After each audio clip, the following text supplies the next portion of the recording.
Muito boa tarde para você, esse é o nosso Boletim Legislativo e a gente te convida para começar a semana bem informado sobre os assuntos aqui da Câmara e também da nossa cidade.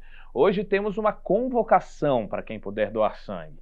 Epidemia de dengue aumentou a procura por transfusões de plaquetas, isso afetou o estoque do banco de sangue. Ainda na saúde, nossa região deve receber mais de 300 milhões de reais do governo para auxiliar atendimentos prestados nos hospitais e entidades filantrópicas. E claro que tem muito mais notícia, então continua com a gente. Bom, e para abrir as notícias dessa segunda, a gente fala de homenagens. A Câmara concedeu a medalha Cassiano Ricardo ao psicanalista Douglas Brito. A honraria foi proposta pelo vereador Fernando Petit e serve de reconhecimento aos trabalhos de Douglas no apoio a pacientes com transtornos mentais e emocionais. Douglas ainda é palestrante, autor de livros e realiza trabalhos sociais.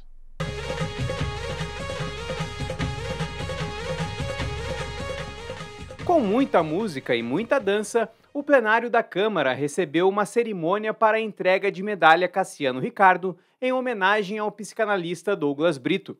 A honraria é destinada a pessoas e instituições que contribuem com boas ações em São José dos Campos. A concessão da medalha foi iniciativa do vereador Fernando Petit. O parlamentar destacou o trabalho do psicanalista e a importância do profissional, principalmente nos dias atuais. Costumo homenagear pessoas que fizeram e fazem muito por São José dos Campos. O Douglas tem um trabalho excepcional com os pacientes, tanto que um deles falou aqui, né? O Douglas, ele tem um trabalho diferenciado que ele reúne nas festas os pacientes. O Douglas consegue, né, com esse grupo forte, fazer com que todos se convivam. E como foi declarado aqui até por um dos pacientes que, né, foi escolhido para falar sobre o Douglas, né?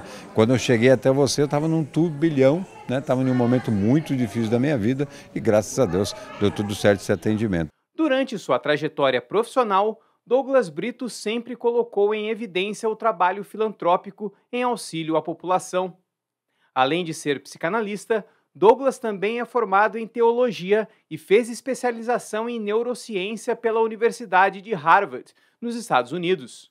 O André foi um paciente do Dr. Douglas e relembrou como foram os 9 meses de tratamento com um psicanalista. Esse para mim foi o melhor investimento da minha vida, foi realmente eu ter procurado ele. E hoje eu me considero uma pessoa muito melhor, como eu disse, né? Você consegue fazer uma leitura melhor dessas pessoas e você ter uma convivência numa sociedade um pouco melhor. Com o diploma e a medalha Cassiano Ricardo em mãos, Douglas celebrou o fato de ter recebido a homenagem ao lado de pessoas queridas por ele como amigos e pacientes. Eu aprendi muito mais do que ajudei pessoas, do que eu fiz os trabalhos sociais que eu faço esses anos todos. Eles me ajudam muito mais do que eu faço. Então, foi até um espanto para mim receber uma homenagem nesse sentido, porque eu acho que cada um dos que estavam aqui, todos que não estiveram aqui por N motivos também, eles me ajudaram muito nesses anos todos a ser quem eu sou. Douglas Brito também foi coordenador do GASPAM, o grupo de apoio aos portadores da Síndrome do Pânico e responsável pela ONG Associação Essencial, que fornece atendimento psicológico e pedagógico a jovens com dificuldades de aprendizagem e alfabetização. O homenageado ressaltou ainda o trabalho feito nessas entidades, principalmente ajudando os alunos com dificuldade nas escolas. A ONG, que foi a Essencial que eu criei e fui presidente por 15 anos, ela nasceu exatamente disso, de um paciente que chegou e tinha uma dificuldade de alfabetização e eu não sabia qual era o ponto que chegava a isso. Não era psicológico, era uma coisa pedagógica e por conta disso eu fui estudar sobre o assunto e acabamos montando a ONG, montei uma associação que virou ONG. Então isso foi um aprendizado, é um desses aprendizados que eu estou falando. E agora a gente fala de emprego, assunto importante para todo mundo. E se você está na busca por uma recolocação, a gente te ajuda. É só acompanhar a nossa agenda de serviços com as oportunidades de trabalho abertas aqui na cidade. Confira. O PAT, Posto de Atendimento ao Trabalhador de São José dos Campos, tem oportunidades de emprego para ajudante de obras, alinhador de pneus, analista de negócios, armador de ferragens na construção civil, atendente de lanchonete, auxiliar administrativo, auxiliar contábil, auxiliar de cozinha, auxiliar de escritório, auxiliar de limpeza, auxiliar de marceneiro, babá, cabeleireiro, camareira de hotel, carpinteiro, caseiro, cuidador, eletricista, empregada doméstica, esteticista facial, lash designer, lavador de veículos, manicure e pedicure, mecânico de ar-condicionado e refrigeração, mecânico de automóveis em geral, mecânico de câmbio, merendeiro, mestre de obras, oficial de manutenção predial, operador de linhas de produção, operador de seccionadora, operador de silk screen, operador de telemarketing, pedreiro, pintor de paredes, projetista de móveis, recepcionista de hotel, repositor em supermercados, serralheiro, supervisor de atendimento ao cliente, trabalhador de fabricação de sorvetes, vendedor interno e vendedor porta a porta. Ainda há vagas para pessoa com deficiência nos cargos de auxiliar de cozinha, auxiliar de escritório e operador de telemarketing. Para se candidatar é fácil, é só comparecer ao PAT, levando RG, CPF, carteira de trabalho e o cartão cidadão. O PAT fica na Praça Afonso Pena, número 175, no centro. E para quem quer se capacitar, o CEPAS está com mais de 2.000 vagas abertas para 7 cursos gratuitos de qualificação na modalidade EAD, que é a distância, viu? Tem que correr porque o prazo termina amanhã. Então, para ajudar a gente com informações e orientações sobre como se inscrever, eu chamo a repórter Marina Lima. Marina, boa tarde, explica para a gente. É isso mesmo, boa tarde para você, Guerra, e para todo mundo acompanhando o Boletim Legislativo. Essa é uma super oportunidade de qualificação profissional. A Fundasa está oferecendo 2.600 vagas para 7 cursos diferentes por meio do CEPAS. São oportunidades para inglês intermediário para hospitalidade, espanhol intermediário para hospitalidade, e-commerce, segurança e medicina do trabalho, ética profissional na aviação civil, Excel básico e recepcionista de eventos. Para todos os cursos são oferecidas 400 vagas, com exceção do Excel básico e de recepcionista de eventos, que são 300. Todos os cursos são gratuitos e as aulas acontecem à distância. Mas olha só, quem ainda não se inscreveu tem que correr, porque as inscrições vão só até amanhã. E elas podem ser feitas pelo site da Prefeitura, ali na seção Qualifica São José, ou pelo telefone 156. É preciso conferir os requisitos de cada vaga, mas o que vale para todas é que é preciso ser morador de São José. De volta ao estúdio. Muito obrigado, Marina. Então, pessoal, não esquecem, as inscrições estão disponíveis lá no site do programa Qualifica São José. Uma boa sorte a todos. Pessoal, ainda no tema de oportunidades e capacitação, o ITA lançou 10 cursos online gratuitos com certificado nas áreas de tecnologia e computação. A proposta é para preparar melhor os futuros profissionais para processos seletivos de empresas e também contribuir com o mercado de trabalho. Para quem quer mais detalhes, os cursos são ofertados em temas como introdução de sistema tecnológico, tecnologia da informação, conhecimentos tecnológicos e operacionais de rede. Eu vou pedir para você acompanhar comigo aqui na tela quais são os cursos. Olha só: introdução ao controle de sistemas, controle usando a resposta em frequência, arquitetura de software em projetos ágeis, desenvolvimento ágil com padrões de projeto, desenvolvimento ágil com Java avançado, projeto final, aplicativo para web com componente gamificado, princípios de desenvolvimento ágil de software, técnicas avançadas para projeto de software, TDD, desenvolvimento de software guiado por testes e orientação a objetos com Java. Para se inscrever é muito simples, basta realizar o cadastro no site coursera.org/ita. O endereço está aqui na tela, hein? Então é só fazer o seu cadastro, escolher o seu curso e boa sorte! Bom, em segunda também é dia do nosso quadro Seu Direito, isso mesmo. Tá com dúvida sobre alguma ação e sobre onde cobrar os seus direitos? A gente te ajuda? A Fernanda Santos foi buscar as respostas pra gente e você confere agora. Roda aí!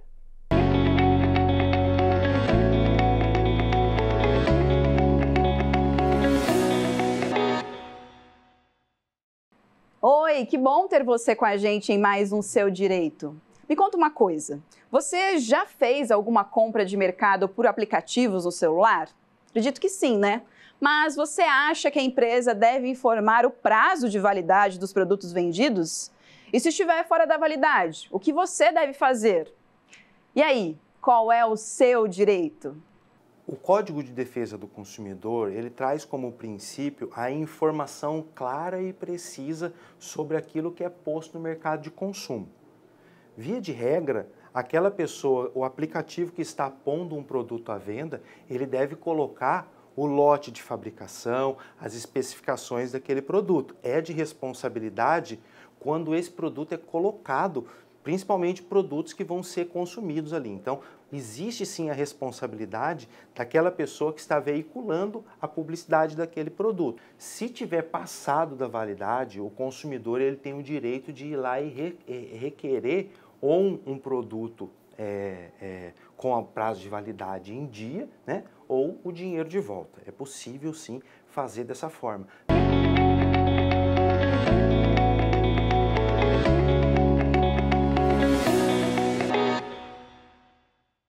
Pessoal, a epidemia de dengue não está afetando apenas o sistema de saúde com a alta nos atendimentos, viu? Quem também foi impactado foi o Banco de Sangue de São José, que está com baixa no estoque em função do aumento das transfusões de plaquetas, que dobraram no espaço de 20 dias.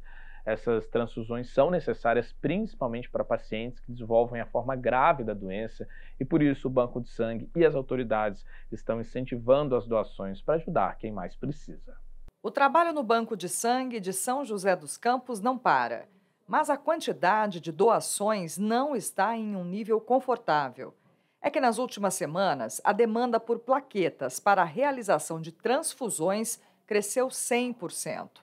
Boa parte para atender pacientes com dengue. O atendimento ele tem se mantido com cirurgias eletivas, com os pacientes crônicos, principalmente pacientes de câncer, câncer no sangue, como a leucemia, mas já com essa epidemia, né, já desde fevereiro, o consumo, vamos dizer assim, o número de transfusão dobrou. Então a gente que utilizava em média 50 bolsas de plaquetas por dia, temos transfundido algo em torno de 100. Então a gente precisou aumentar a doação de sangue, principalmente a doação de plaqueta, para acompanhar essa demanda e garantir o atendimento de todos os pacientes. Além da necessidade que subiu, muitos doadores que tiveram dengue estão temporariamente impedidos de doar, o que acende o sinal de alerta. As plaquetas são fragmentos celulares produzidos pela medula óssea. Elas circulam pela corrente sanguínea e auxiliam na coagulação. Durante uma infecção viral como a dengue, o corpo libera toxinas que podem comprometer a produção do componente. Na medula óssea é onde se produz os leucócitos, onde se produz as plaquetas. E o vírus agindo ali, ele vai diminuir a produção dos leucócitos, por isso que as pessoas com dengue elas têm os leucócitos baixos e a plaqueta também, ela vai diminuir a produção de plaqueta. Além disso, existe o organismo forma anticorpo antiplaqueta, e também, então esse anticorpo antiplaqueta destrói a plaqueta. Além disso, existe um emplaquetamento do vaso, ou seja, as plaquetas elas aderem à superfície dos vasos e elas não ficam na corrente sanguínea, né? Elas não ficam ali circulando, então isso propicia o sangramento. Em uma doação convencional, uma bolsa de sangue produz uma unidade de plaqueta. Significa que são necessários 7 doadores para realizar uma transfusão em um paciente de 70 quilos. Isso porque a cada 10 quilos deve ser usada uma unidade de plaqueta. Por isso, outro método de captação, chamado de aférese, e que coleta só as plaquetas, é mais eficiente. O voluntário precisa atender aos critérios para esse tipo de doação. O doador, para fazer doação de plaqueta, tem que pesar acima de 60 quilos, ele tem que ter veias calibrosas em ambos os braços e precisa ter uma contagem de plaqueta bem alta, que pelo menos algo em torno de 230, 250 mil plaquetas para cada ml de sangue. Então é uma contagem alta e a gente precisa fazer esse teste antes mesmo da própria doação. A transfusão de plaquetas é indicada para pacientes que desenvolvem a forma grave de dengue.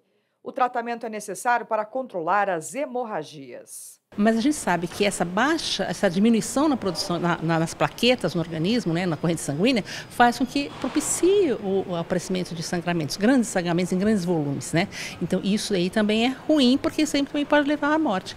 Então essa ação aí da dengue que a gente tem que ficar de olho para poder atuar na hora certa. Diante do aumento da demanda, o Banco de Sangue tem convocado voluntários para garantir os estoques.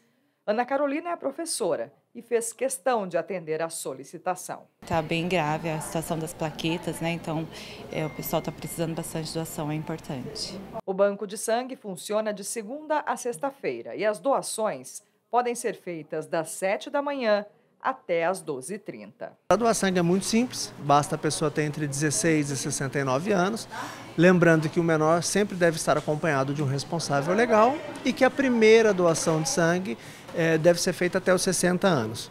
O doador deve pesar mais de 50 quilos, trazer um documento com foto, ter dormido bem na noite anterior, não vir em jejum e lembrando, estar em boas condições de saúde, não estar com algum processo infeccioso, como febre, renite, bronquite, que a partir de agora começa a ser comum, né? A Câmara Municipal tem acompanhado de perto o atendimento nos hospitais e faz um apelo para que a população procure o banco de sangue. Então é muito importante a população assistir a TV Câmara, ouvir esse alerta e todos nós irmos doar sangue. E realmente, a epidemia de dengue é muito séria. Quem puder, doe sangue, você pode estar salvando vidas, viu? Vale aqui o reforço também para os cuidados preventivos. Nada de deixar água parada em casa, ficar de olho também em entulho e vasos, viu? E ainda no tema da saúde, a região do Vale do Paraíba deve ganhar mais de 300 milhões de repasses do governo do estado para investimentos e ações na área. Esse montante vem por meio de programas como o Tabela SUS Paulista, que amplia os valores recebidos por entidades e hospitais conveniados. A verba é fundamental para a realização de diversos atendimentos e a gente vai apurar também quais são os repasses destinados para a saúde aqui no município. Todos os dias, milhões de brasileiros passam por hospitais que atendem o Sistema Único de Saúde. A Santa Casa de São José é um desses locais. No caso dela, é chamada de hospital filantrópico, ou seja, um hospital particular que presta serviço ao público sem fins lucrativos. A Santa Casa é um hospital filantrópico e que atende o SUS, tá certo? É um convênio que todo filantrópico tem de ter, atendimento ao SUS do Sistema Único de Saúde. E isso daí é um contrato que existe e que vem recurso do SUS para a Santa Casa, para fazer atendimento dos mais variados necessidade de paciente aqui. Cada procedimento realizado por estes hospitais no atendimento dos usuários do SUS tem um valor padronizado. Esse valor é estabelecido pela Tabela SUS, uma lista usada pela rede para definir a quantia que será repassada pelo governo aos hospitais, clínicas e laboratórios. Tem um recurso para atenção básica, que é feito para as ações de promoção, prevenção, vacinação, atendimento nas UBSs e o recurso hospitalar. E o recurso hospitalar depende da quantidade de atendimentos que é realizada. Então, por exemplo, um hospital que tem um hospital que é referência para outros municípios, ele vai receber pelos atendimentos realizados e não por habitante. Já na atenção básica, nas UBSs, o atendimento é feito baseado no número de habitantes de cada município. Além da Tabela SUS em São Paulo, o governo do estado criou a chamada Tabela SUS Paulista. A ideia é ampliar os repasses para os hospitais na busca por zerar as filas e aumentar o número de atendimentos e consultas. Para o Vale do Paraíba, foi anunciado um aporte de 357 milhões de reais por meio do programa, verba que será repartida entre as cidades da região, incluindo São José. Nosso município tem 3 dos 10 hospitais que mais recebem repasses da Tabela SUS Paulista. Nós temos uma luta muito grande em Brasília, no Ministério da Saúde, na Presidência da República, para melhorar essa tabela, porque não é possível a gente trabalhar com os valores. Por exemplo, um parto ser pago R$ 400. E a Tabela SUS Paulista é um dos vários repasses que compõem o orçamento da saúde em São José. Só no ano passado, São José arrecadou cerca de R$1 bilhão para custear os gastos e investimentos na área. O financiamento do SUS é de responsabilidade das 3 esferas do governo: federal, estadual e municipal. As cidades devem investir 15% da receita, os estados 12%. Para a União, a regra é um pouquinho diferente. Deve ser investido o mesmo valor do ano passado, com o acréscimo da variação do PIB. Todo o capital destinado à saúde vai para o Fundo Nacional de Saúde, e de lá é feito o repasse para estados e municípios. Essas transferências são realizadas nas modalidades fundo a fundo, ou seja, do Fundo Nacional para o Municipal, ou por meio de convênios, contratos e termos de cooperação. E esse é o nosso grande desafio. Como a gente realiza tudo que o SUS se propõe a realizar, que não é pouca coisa, é um dos sistemas que mais faz cobertura no mundo, mais amplos, com um recurso limitado que nós dispomos. Então, eu acho que a gente caminha muito bem com essa tabela, é um passo adiante e é um espaço, de novo, em que sempre existe a abertura para a negociação. E quanto mais transparente for essa negociação, tanto melhor esses recursos vão ser utilizados. Em São José, nos últimos anos, o percentual do orçamento investido na saúde tem superado a meta de 15%. E o anúncio da verba para o SUS paulista contribui para essa realidade. Para a Câmara, contar com esse apoio é fundamental para garantir mais qualidade nos atendimentos. O governo estadual e o governo federal precisam realmente fazer a sua parte, porque às vezes essa tabela também está defasada.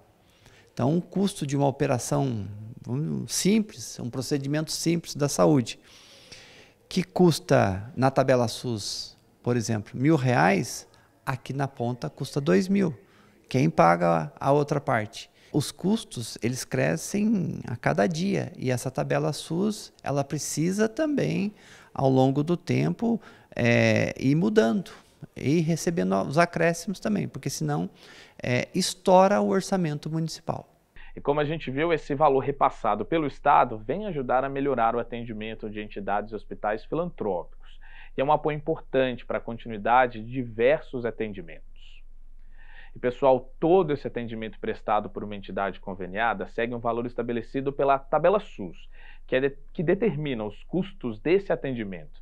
Ainda assim, muitos hospitais reclamam que a tabela SUS estaria desatualizada e o valor estabelecido não seria suficiente para manter os procedimentos. Assunto para o nosso quadro Boletim Entrevista de hoje.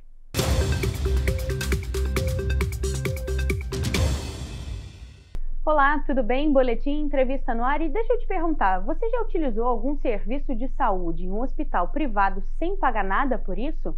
Isso é possível devido a um convênio dos hospitais com o município baseado na tabela SUS. E para falar mais sobre isso, eu estou aqui com Paulo Amadeu, que é superintendente da Santa Casa São José. Bem-vindo, Paulo. Olá. Para a gente começar, Paulo, explica para a gente o que é isso, tabela SUS. Bom, tabela SUS existe há muitos anos, né? É um assunto que remota desde da Constituição, quando se criou o SUS. Então existe uma tabela, ela tem o nome de SIGTAP, e essa tabela baseia a forma de remuneração dos hospitais que são contratados para complementar o serviço. O SUS é o serviço único de saúde, né? Então, os municípios, o Estado, eles se organizam com serviços próprios.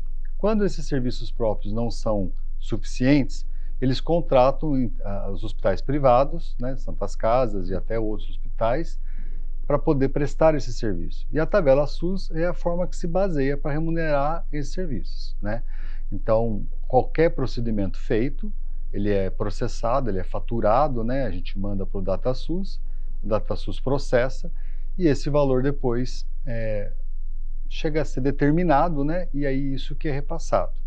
Né? Com o passar dos anos foram se criando os fundos, né? Então existe um teto, mas a tabela ainda é processada mensalmente. Então todos os atendimentos que os hospitais privados, esses que foram contratados para complementar o serviço público, fazem, eles são processados e são remunerados via essa tabela aí. E como é que é a constituição desses preços? Como eles são estabelecidos? Tem reajuste regular? Não, pois é. Esse é o grande desafio que nós, hospitais privados, temos, né? Que atendemos ao SUS, temos aqui. Esses preços são muito antigos. Então, eles foram feitos na época que essa tabela foi criada e houveram muito poucos reajustes. Pouquíssimos. A maioria tem mais de 10 anos que não se reajusta. Nem preciso dizer que isso está defasado, né? Porque os funcionários recebem reajuste, os insumos sobem, os médicos precisam dos reajustes. Existe uma inflação no Brasil que tem que ser reposta. Mas, infelizmente, o Ministério da Saúde não tem feito nenhuma reposição com relação a isso nos últimos anos, né? Então, estamos esperando que isso possa um dia ser resolvido. E existe uma alternativa aqui no estado de São Paulo para essa falta de reajuste, né? Sim, o estado de São Paulo foi o primeiro estado da federação que entendeu esse processo e verificou que precisava ser reajustada essa tabela. Então, ele fez um sistema, tem sido chamado de tabela SUS paulista, né, que ele complementa os valores da tabela. E complementa em valores significativos, principalmente os procedimentos cirúrgicos que foram mais afetados, né? Existem complementos que dá de 4 até 5 vezes aquilo que se pagava antes. Então, isso tem sido, para o setor dos hospitais privados, prestadores do SUS, visto com muitos bons olhos, com muita esperança, porque isso é um alento para que a gente consiga, de fato, equilibrar todas as nossas contas, né? Porque era muito difícil prestar alguns serviços, alguns atendimentos, alguns procedimentos com o que se pagava. Até por isso que muitos procedimentos pararam de ser feitos pelos hospitais. E aí começou a se ter fila, começou a se ter falta de oferta. Com essa tabela nova, com esse complemento novo da tabela SUS paulistas, a expectativa é que os hospitais voltem a produzir mais SUS. E sem o reajuste, né, é impossível que esses procedimentos continuem. Claro, como você disse, que alguns procedimentos não são mais feitos. Qual é o caminho para a gente manter esse convênio? É realmente o reajuste? Existem outras alternativas? Olha, é bem complexo, tá? Eu acho que primeiro tem que ter um entendimento de vontade, né? O SUS como um todo tem que entender que ele não consegue fazer sozinho, então ele precisa contratar os prestadores. E os prestadores, eles, que são os hospitais privados, eles precisam deixar claro as possibilidades dele. Então, se a gente não consegue fazer um procedimento para aquilo que se propõe fazer, esse procedimento não é feito e acaba criando esse problema sério. Então, se não tem alternativa para o público, a não ser contratar os serviços dos hospitais privados, ele tem que remunerar adequadamente esse serviço, senão não consegue fazer. Então, eu acho que o grande problema que a gente tem de oferta de serviço SUS é esse entendimento, né? Verificar de uma forma mais realista e não muito filosófica, né? Tem que ter reajuste, porque tudo sobe, né? Como eu já falei, o funcionário recebe seu reajuste todos os anos, os remédios sobem, mas essa tabela não sobe, acaba havendo uma descompensação entre o que está certo e o que está errado ali, entre o que você recebe e o que você gasta, que acaba afetando os prestadores. Perfeito, Paulo. Muito obrigada pela presença, pela entrevista e pelos esclarecimentos. Ok. Muito obrigada. Isso é interessante para a gente saber de onde vem, né, esse recurso que a gente utiliza nos hospitais privados. De volta ao estúdio.